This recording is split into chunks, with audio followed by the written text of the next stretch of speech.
Hello, and welcome to your appointment. I think today's appointment will be very, very special. You seem to need some sort of catharsis for a fantasy that you've been having. I can deliver this catharsis in a way that I think both of us will find quite entertaining. You know, I find the people who choose a Naga to be their therapist tend to have this particular thought in mind about going to a deep, dark jungle and encountering such a being. Well, while the jungle is not my native habitat, I do enjoy the flora and fauna. There is something quite nice about a big tree that can support all of your weight, to just sprawl and layer your body out amongst its branches. It's kind of natural, lovely, and all of the greenery and the fresh air and the sounds of the birds. Yes, I think that will be a very, very nice place to visit. So, why don't we go there, you and I, together? I'll just slither a bit closer while you get comfortable. I'm glad, by the way, that you don't find me particularly intimidating. A lot of the time, it takes me a while to work up a trust between me and a patient. Sometimes, when you're as large and as room-filling as I am, it can be daunting to think of me as a trusted confidant and a friend. I'm glad we've gotten to that place where I can simply surround you in coils, and it is not something to worry about or something to be concerned about, but something of affection, something of trust. That's very good. I'm going to use that trust now. Since you're comfortable, I'm going to gently lay a coil over your lap. Heavy and cool and smooth, it's going to weigh you down. I want you to imagine running your hands across it, feeling the texture of my scales, the slight raised hill of my spine, the soft yet firm muscle that squishes just slightly under your fingers, the diamond patterns running all the way along my length. Isn't that a lovely thing to think about? Now, I want you to look up from that coil and into my eyes.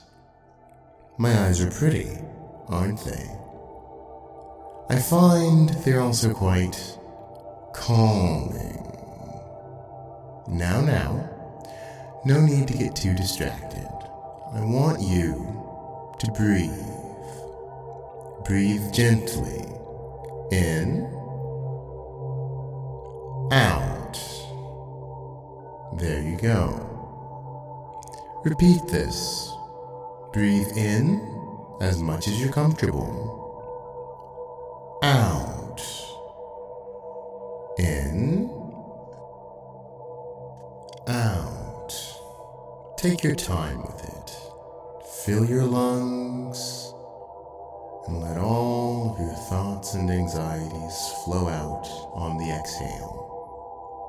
There you go. There you go.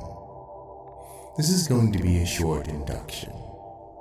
I want you to close your eyes and clear your mind as much as possible. Don't focus too much on clearing your mind.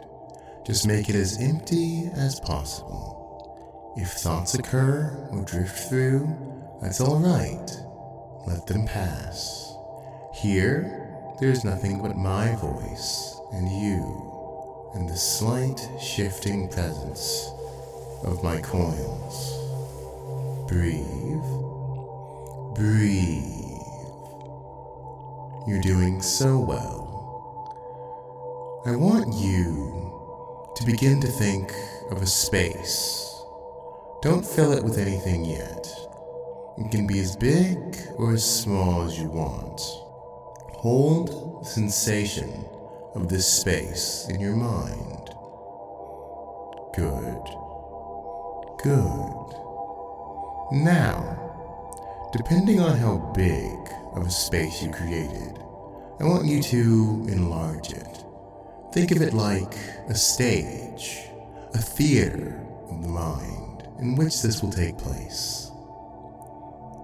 I want you to imagine a jungle setting, however you would imagine a jungle. Large towering trees, a canopy, vines, a shifting breeze.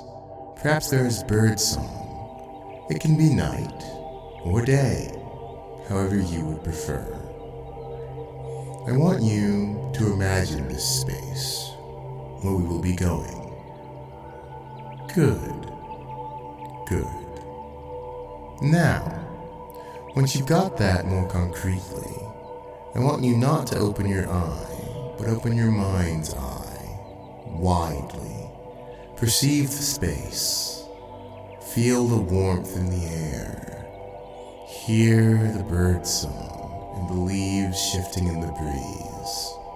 And as you do so, we are going to begin your encounter.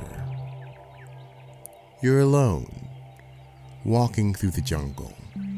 The great trees all look somewhat the same. You're lost, and you feel perhaps a bit disconcerted by this reality. You pause and take a moment to lean against the trunk of a tree. You decide to try and get your bearings, try to find something with which to anchor yourself directionally. As you do so, you hear a rustling in the tree above. It could be nothing, you think, or it could be something. But right now, you're too distracted. There's other things on your mind, getting out of the jungle, finding a comforting voice. As you are distracted, however, you suddenly feel something along your thighs. You look down to see a length of brown scale slithering around the back of them. Over the front, tying your legs together just lightly as a cool, firm weight cinches just slightly. It curls up over the front of your thighs, around and over the small of your back, and just in front of your tummy, securing you in a strange seat as it continues to spin just lightly, a smooth, muscular movement holding you there as you find yourself hoisted up, into the trees above. You rise high and with ease, the textured bark of the trees passing up, until you are brought up to where the branches begin, and you realize that among the lichen-covered green branches that stretch out in all directions, there is another tone, a warmer tone that matches that currently winding gently around your stomach. Coils, enormous brown coils, draped here, there, and everywhere, coiled around branches, laying leisurely like living hammocks between stretches of natural wood. "Hello," says a voice. You turn and find a Naga slithering towards you, his large body held easily by the massive musculature that curls about the world around you. "You seem a little lost," he says. You attempt to reply, but he gives a gentle squeeze around your middle, and he says, No need to speak. If you're lost, that means someone's looking for you, right? You do know that the thing you're supposed to do when you're lost is to stay in one place until they find you, right?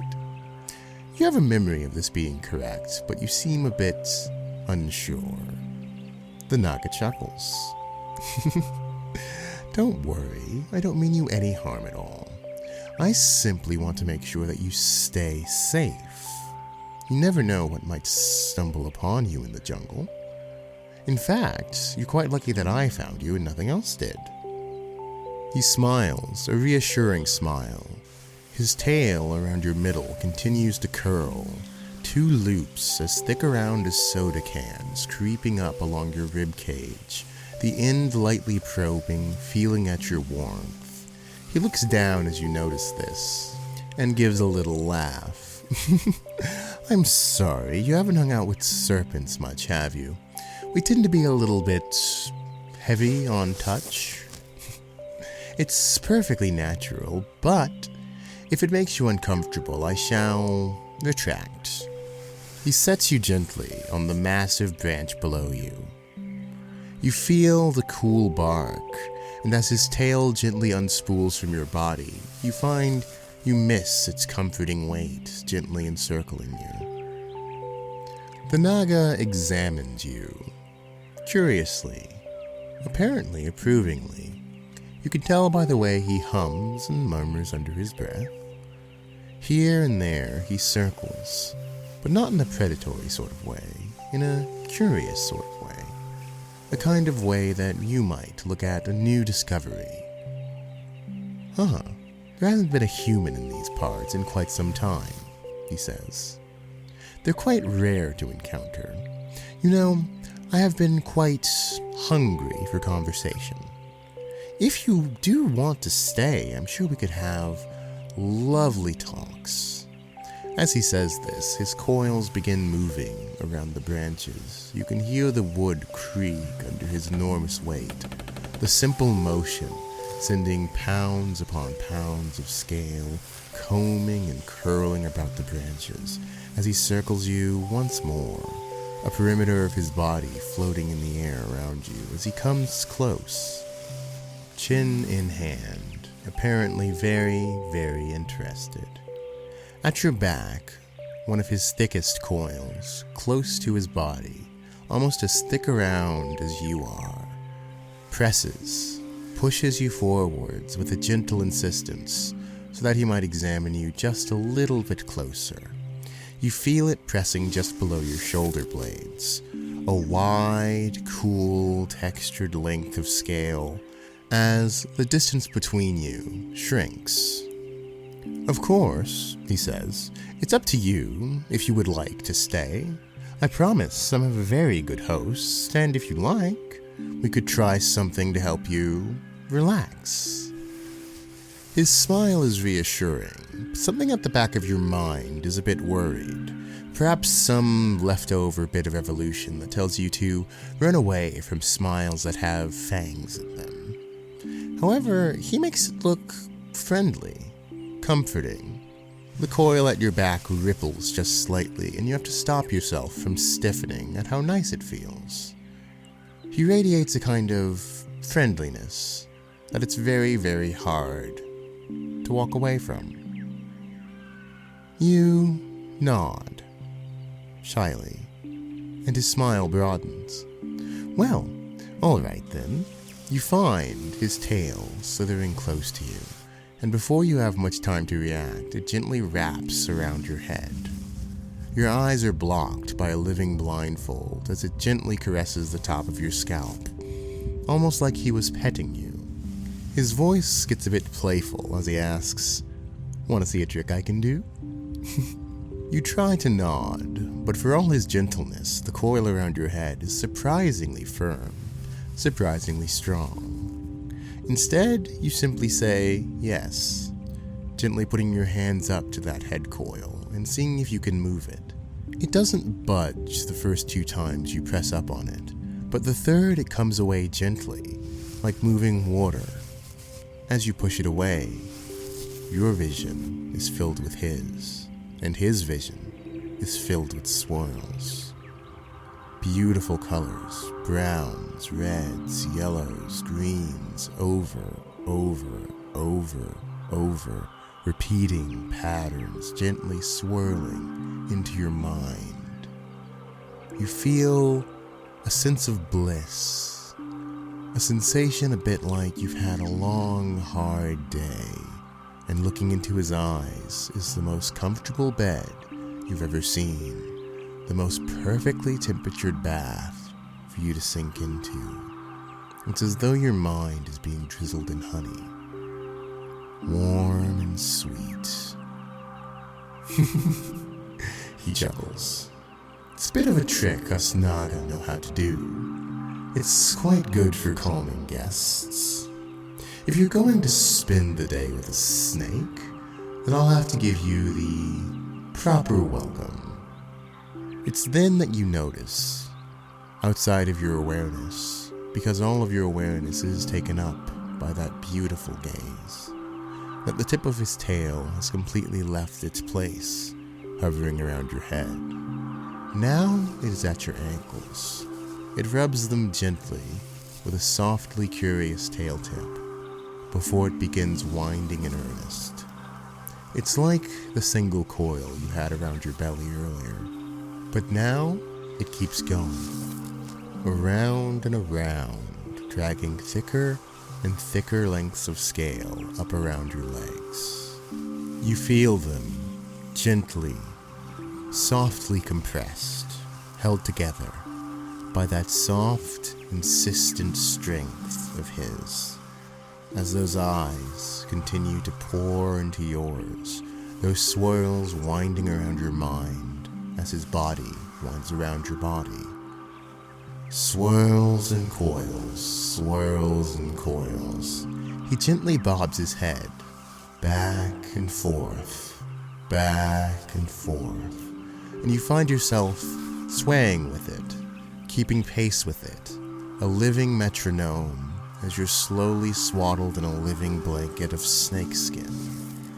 He winds his way up, up, up, until your thighs are covered, and you get the familiar touch of his tail tip, gently exploring your tummy before it winds further.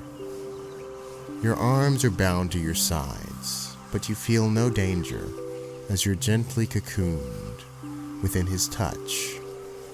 Up, up, up, swirls and coils, swirls and coils. You feel his body around your body as he gently winds across your rib cage. Up, up, up. The coils around your feet are so thick now, you've been lifted from the branch you were standing on. It groans with the sheer weight of his body that has begun to encompass yours.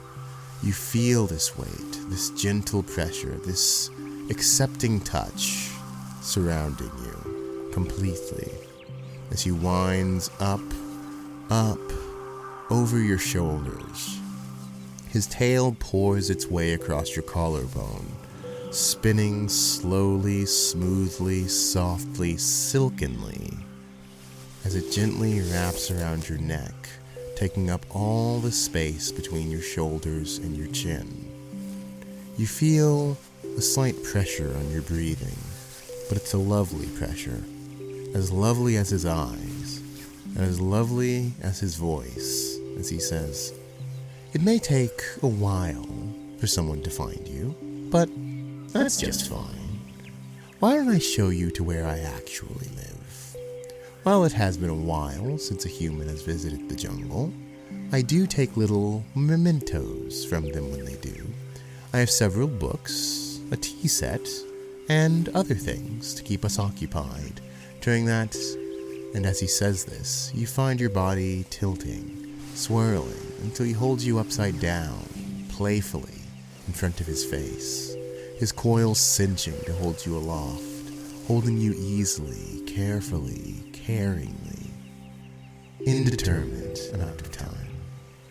He finishes smoothly, gently coming up with his hands to hold your head, just gently. His tongue flickers out, its forked end tickling your nose. He giggles slightly at the way it makes your face scrunch up, a dopey smile filling your expression, as he gently cradles you in his coils, holds you in this place of acceptance, this place of friendliness where there was once lost anxiousness. He lets you experience this for a moment, turning you right side up and draping his hands across your coiled cocoon. Come, let us spend the evening together, and perhaps a few more evenings to come. And with that, he begins to slither through the trees with you in tow. Coils moving, shifting, curling, gently caressing you as you head towards this bungalow to spend some time with a new friend.